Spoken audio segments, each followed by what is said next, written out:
Hello and welcome to the Control Esports Podcast, the podcast where we talk everything about esports and gaming.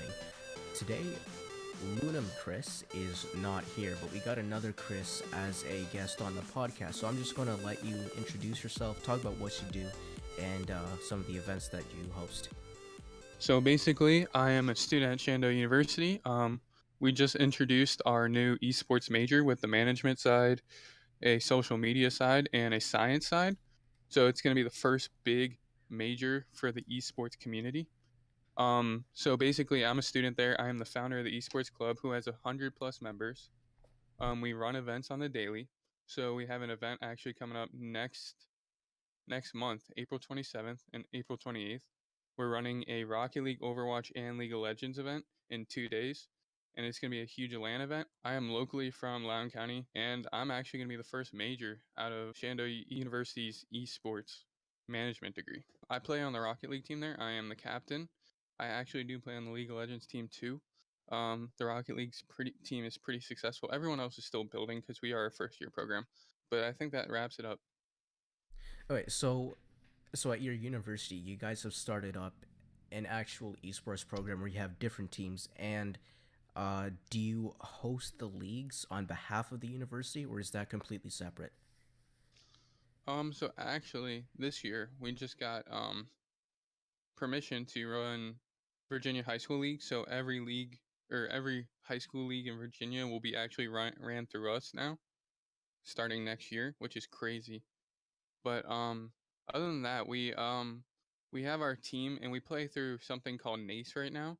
They are a varsity esports. They make you like a varsity esports team, which I agree with and disagree with at some points. They do help you, but they don't have the best benefits because they don't have their own tournaments, which is very iffy. So I mean, they're a good organization to start off with, but I think we will move out. Okay, nice. And also, guys, I'll link all of Chris's socials down in the descriptions, and I'll possibly put them up on screen. So, guys, if you are living in the league's area, definitely be sure to check that out. So, the whole so that was a good introduction of what Chris does, who he is, and how he runs his leagues. So, but today's podcast, the topic is about people getting into esports. Now, not just players. There are lots of sections. There's production, owning an org, managing an org, being an actual player, admins, and casters. So all of these they all serve a vital role behind the esports sector, and if you want to be a player, great. Go ahead, put your grind on as long as you got time. And obviously, if you're uh, if you're still at a young age, definitely want to talk to your parents and explain to them what you're doing. Show them it's an actual career and a booming industry that's expected to just rocket in the future. And perhaps even show them this podcast where we'll talk about it. So let's start off with production. So I'm working on a media group. Hopefully, I'm going to get everything set up by this summer. And one of my plans is to actually have an esports section where not only we'll also make stuff like the typical stuff like montages and advertisements, but we'll also be helping run tournaments, run leagues, whatever it is, casting, administrating, setting everything up. That's probably what we're going to do. Also, when it comes to owning an entire organization, really, from what I see, it's not that hard to start up. There is close to zero competition. Obviously, there is competition because it's an actual industry. But if you compare it to other industries, there's a lot less competition. So, really, to own an org, it is kind of expensive to start up. You need to have some money to get those players to sign your contracts. But once you have that, and once you think you have a good team, you're good to go, and you just start climbing those ladders. And admins, you know, admins and casters, they don't require much skill. Obviously, you need to have a good understanding of the game. So, Chris, like, what are your plans for the esports industry? Are you going to just host leagues, or do you plan on owning an org, playing, or what are your plans for it? So the big thing about owning an org is it is a heavy startup cost if you want to go professional or semi-professional. I would say it's around a $3 million startup cost. I know that sounds rough, but if you want to have a semi-professional or professional league, you need a house, you need computers, you need equipment, and you probably need big paychecks for everyone who plays. Another thing is when you're talking about the broadcasting side is you need the social media. Twitch is a huge thing. You need a Twitch manager, and you need social media. I mean, if you're not on social media, how are you gonna get your name out there? So like you were saying, like there's some organizations who have great players, but they have no social media game, they have no Twitch game, or they have no sponsorships. So they're just floating around doing nothing. I see. Well, my opinion on starting up an actual org is I don't think that you necessarily need the whole $3 million. I think a couple of $1,000 really is all you need just to start out. Oh To yeah, for Yeah, just to start up. But to continue, obviously there are going to be a lot of costs because my plans on once I have a couple $1,000 saved up, I'm going to look at the ESEA Open tournaments. The top team that performs, mhm, the team that gets first place, I'll contact them. I'll say, hey, I have a couple $1,000, play under my name, and I'll give you the money. And then from then on, you kind of work at it. Perhaps you don't even need a house to start off. You could just get a nice small studio, couple $100 a month. Obviously, depends on where you live. If you're something like mhm, New York or Toronto, that's unheard of. But if you're in a smaller metropolitan area, couple $100 a month, rent a studio. You can practice like that. You can play in tournaments and lands. Obviously, there's some travel costs associated to it, but I don't necessarily think 3 million is a startup cost.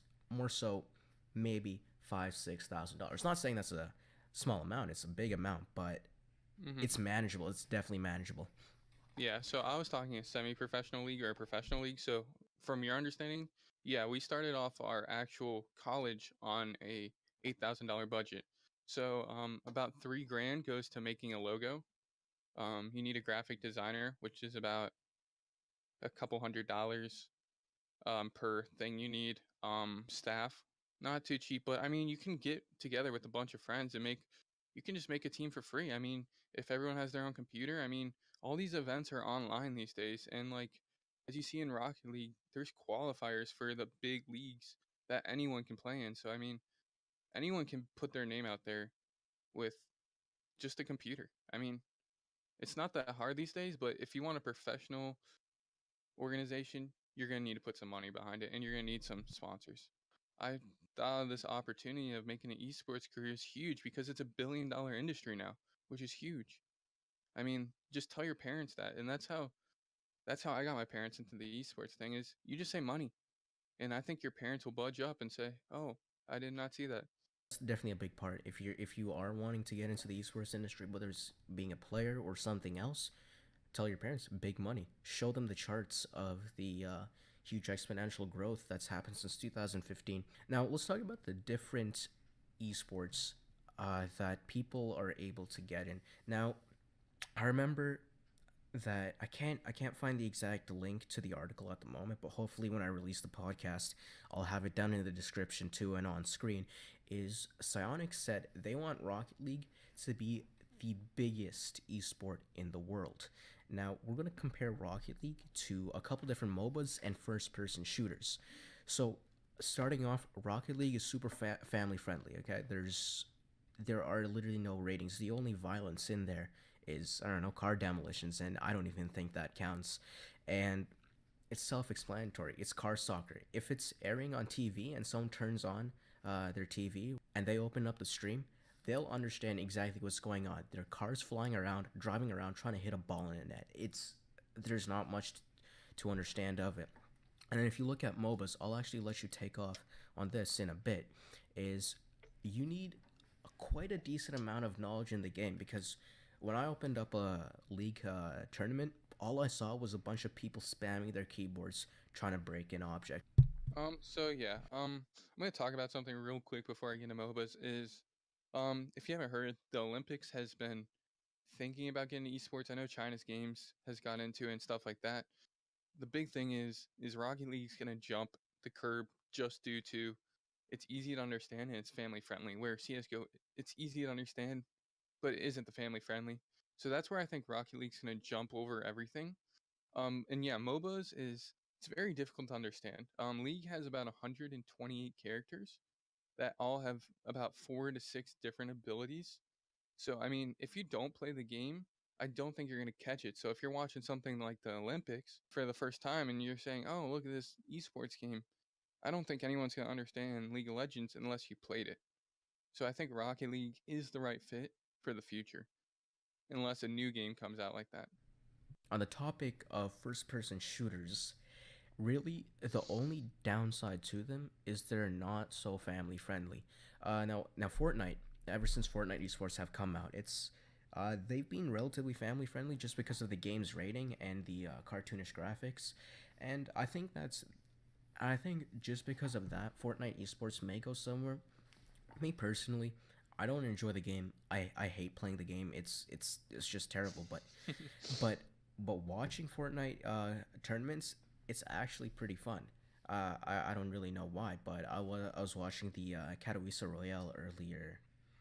This I think it was last month, and I don't know about other first-person shooters like the COD events, but I know for sure that in Germany, the Rainbow Six and CS:GO events, you need to be 16 or over. I think that also applies to the UK, but I'll put it up on screen or in the description to clarify that.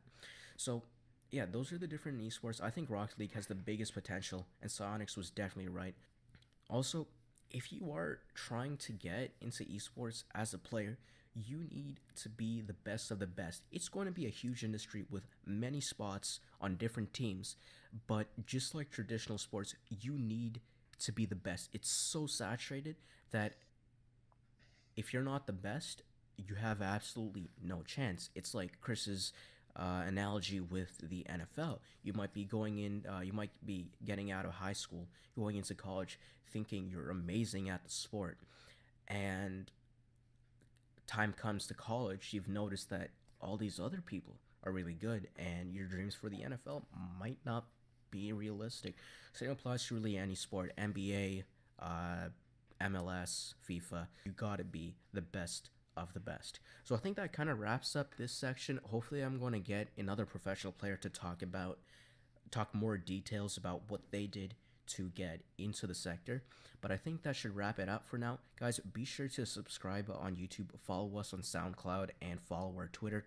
All going to be up on screen right now if you're watching YouTube, and all the details are going to be in the description. So I'd really like to thank Chris. Definitely check out his events, and be sure to attend them if you are in the area. From what I hear, they are really, really nice. So you guys have a nice day, and I'll see you guys in the next podcast. Bye.